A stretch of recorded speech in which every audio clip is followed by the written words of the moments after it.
The year was 1119, and the land was torn with strife and bloodshed. The remnants of the First Crusade left the newly established Kingdom of Jerusalem in constant danger.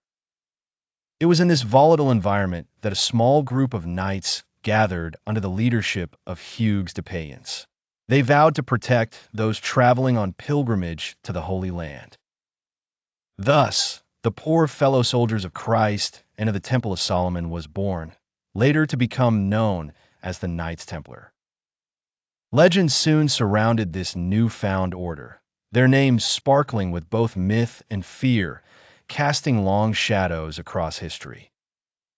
On one hand, they were revered as the valiant protectors of the pilgrims, warriors dedicated to faith. Yet on the other, tales whisper of hidden treasures, dark ceremonies, and secrets that even the strongest empires feared. As the Christian world cheered, the Templars rose rapidly in wealth and influence. The once nine-man band expanded across the medieval world, establishing castles, banks, and a network that stretched far beyond Jerusalem. But myth and reality often intertwined. Over time, people started spinning stories of mysterious rituals held beneath the moonless skies. It was said that the Templars had discovered Solomon's treasure, that they consulted strange relics, and that even supernatural powers coursed through their ranks.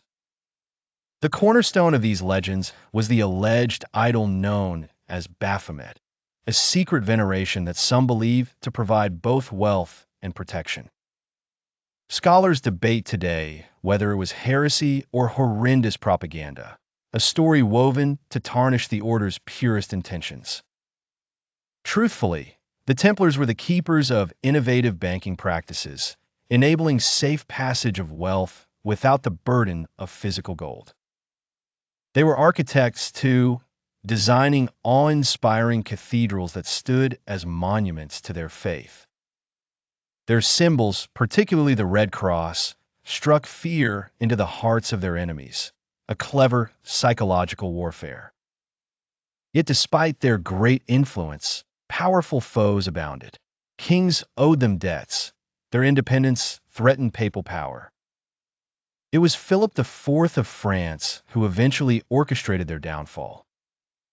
Accused falsely of heresy, tortured confessions led to the disbandment in 1312.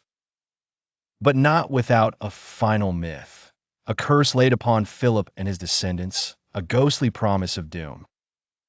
The end of the Knights Templar offered no clear answers. Their treasures remained hidden, their true motives, some say, forever cloaked in obscurity. Today, historians continue to delve into the life and legacy of the Knights Templar, unearthing truths buried beneath centuries of speculation. Organizations inspired by their courage and mysteries remain, while literature and media keep their legacy alive. The truth behind the Templars may be as enigmatic as the legends they inspired, living on as one of history's most intriguing tales, a blend of fact and fable, myth and reality.